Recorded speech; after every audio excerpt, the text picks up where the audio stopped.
जय श्री कृष्ण। दुल्हन शादी होकर अपने ससुराल आती है और सुहाग सेज पर बैठी अपने पति का इंतजार करती रहती है। घर में भीड़ भाड़ जो रहती है धीरे धीरे कम होने लगती है।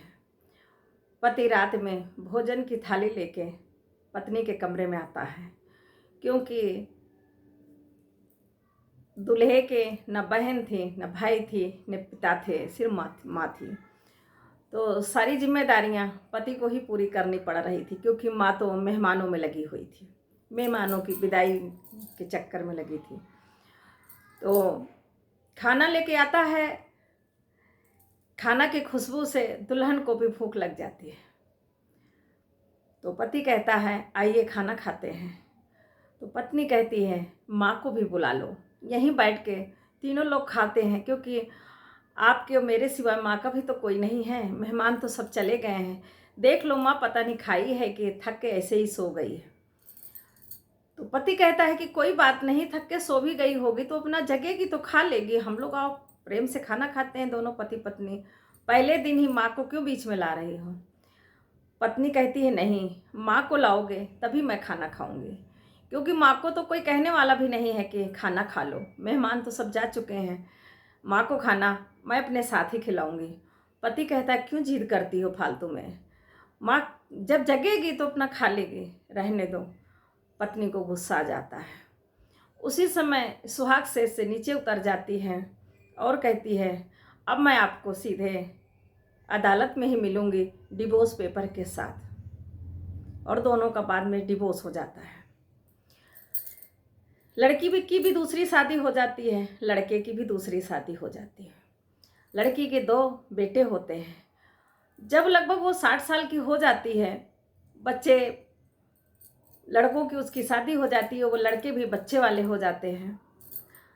तब वो अपने बेटों से कहती है बेटो मैं चारों धाम करना चाहती हूँ, तुम लोगों के सुखमय जीवन के लिए, घर गृहस्थी की तुम्हारी शांति के लिए मैं चारों धाम की यात्रा करना चाहती हूँ और तुम दोनों भाई मेरे साथ चलोगे।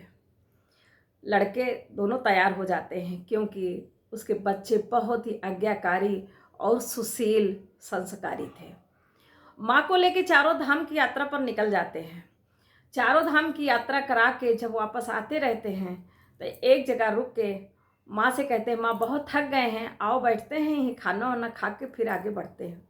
नदी का किनारा रहता है, वहीं पर माँ बेटे बैठते हैं गाड़ी अपनी रोक के। और खाना खाने के लिए जैसे ही बच्चे माँ के लिए लगाते हैं कि माँ आइए खाना खाइए, क्योंकि वो बच्चे इतने संस्कारी थे कि बिना अपनी माँ को खिलाए खाना नहीं खाते थे। तो जैसे ही खाना माँ खाने की कोशिश करती है, मुंह में डालने को, इसे देखती है कि सामने एक बुजुर्ग पेड़ की छाया में बैठा है और वो उसके बेटों को और उसके खाने को बड़े ध्यान से देख रहा है। पहचान नहीं पाती, क्योंकि फटे हाल में रहता है और बहुत लंबी लंबी दाढ़ियाँ रहती, गंदगी से सना हुआ रहता है। तो माँ कहती है अपने दोनों बेटों से कि पहले ले जाके इन बुजुर्ग को नदी में स्नान कराओ और इनको जो कपड़े तुम्हारे हैं वो कपड़े इनको पहनाओ और इनको खाना ले आओ, फिर साथ में सब कोई खाना खाते हैं। लड़के माँ के आज्ञाकारी होते हैं।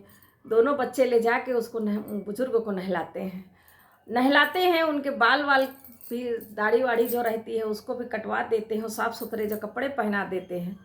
पहना के जैसे वो सिर्फ अपनी माँ के सामने वो बुजुर्ग को बैठालते हैं, माँ उनकी नज़र जैसे पड़ती है वो चौंक पड़ती है, क्योंकि वो कोई और नहीं उनका पहला पति था। उनको देख के वो चौंक पड़ती है और कहती है ये क्या हाल बना रखा है आपने, ये क्या हुआ आपके साथ।